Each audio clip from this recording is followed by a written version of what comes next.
Boa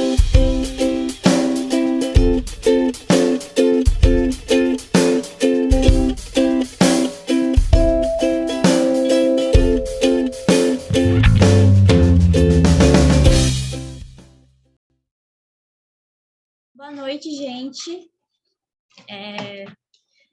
Eu vou abrir para vocês que eu fiquei um pouquinho chateada, porque eu mandei o link, tipo assim, super feliz, que, nossa, eu vou ministrar, gente, entrem, para uns amigos meus, e não entraram ainda. Mas eu acredito que quem precisa ouvir vai estar aqui, então, amém.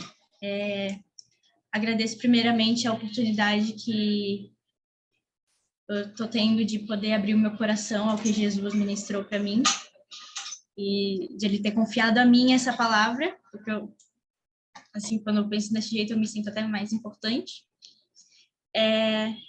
Aconteceu que um dia eu comecei a ler Jeremias, e eu não sei porquê, mas eu comecei no Jeremias 3.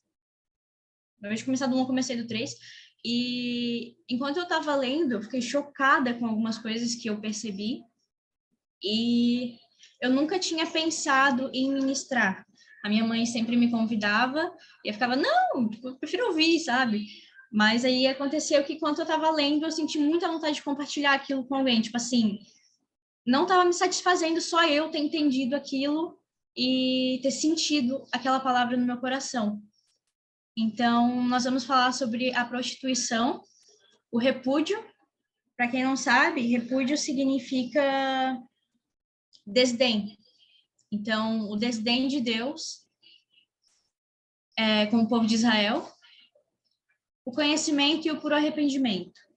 Eu queria que alguém lesse para mim de Jeremias 1 ao 2. Se um homem se divorciar da esposa e ela se casar com outro homem, ela não a receberá de volta, pois isso é contaminar a terra. Você, porém, se prostituiu com muitos amantes e, no entanto, quer de volta para mim, diz o Senhor. Olhe para o alto dos montes. Existe um só lugar em que você não tenha se contaminado pelo adultério com outros deuses. Senta-se na beira do caminho com uma prostituta, à espera de um cliente, sozinha, como uma nomade no deserto, contaminou a terra com sua prostituição e sua perversidade. Obrigada, Sophie. Tem algumas palavras bem difíceis no texto, mas eu espero que vocês tenham entendido e não tenham dispersado enquanto a Sofia estava lendo. Então, eu vou retomar algumas coisas importantes do texto. Manchaste a terra com a tua prostituição e impiedade. Onde não te deitastes? Deus pergunta para Israel onde que o povo não se prostituiu. Então, no nosso caso, onde nós não temos trocado o nosso noivo por amantes, pelos nossos desejos da carne, pelos nossos desejos imundos. Então, no 3 diz, não demonstras qualquer vergonha ou rubor em teu rosto. Então, o que acontece? Quando nós estamos completamente afundados no pecado, nós começamos a não enxergar a piedade de Deus por nós. Nós começamos a não se importar se ele vai nos perdoar ou não, se ele se importa conosco ou não, se ele quer a nossa salvação ou não.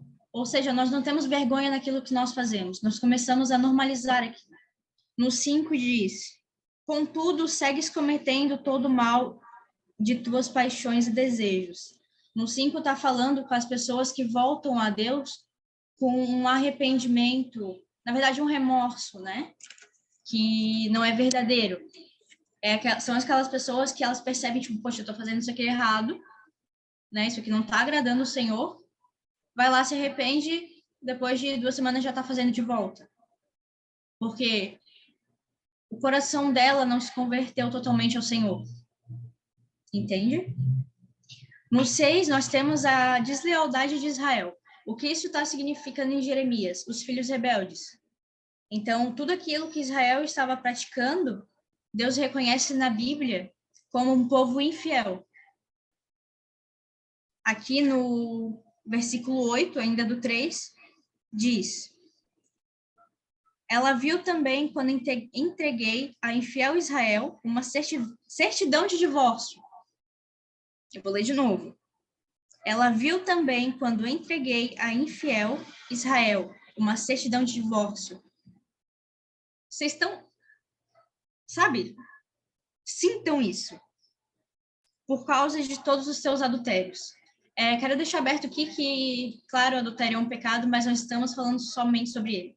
Nós estamos falando sobre o nosso coração cheio de diamantes, onde Deus tem seu noivo, e quando se há um noivo, quando se há um esposo, não se tem outro ocupando o mesmo lugar. Então, ao mesmo tempo que na Bíblia Deus se refere a Israel como um povo infiel e desonroso a ele fala: Eis que eu não fecharei o meu rosto para ti, nem farei cair sobre ti a minha ira, porquanto eu sou fiel e rico em misericórdia, assevera Deus. Também não permanecerei encolerizado para sempre. No entanto, reconhece teu pecado. Aqui nós entramos no assunto do puro arrependimento. Em Oséias 2, diz que a graça divina possibilita a reconciliação. Só que Deus não vai se reconciliar com aqueles que não querem ser verdadeiramente transformados por ele. Ainda no capítulo 3, no 14, diz: Ó filhos rebeldes, voltai a mim, porque eu sou o vosso esposo. Eu mesmo vos tomarei, um de cada cidade e 2 de cada clã. Eu vos farei retornar a Sião.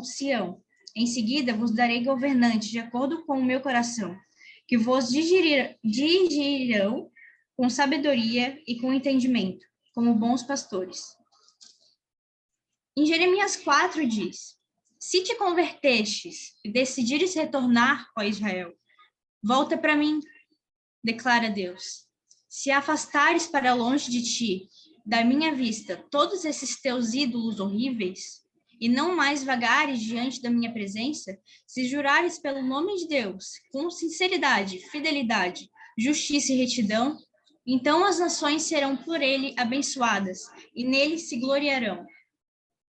Então, vocês estão entendendo que um pai, ao mesmo tempo que ele não se orgulha das atitudes ruins do filho, ele conserta e ele oferece o convite ao arrependimento.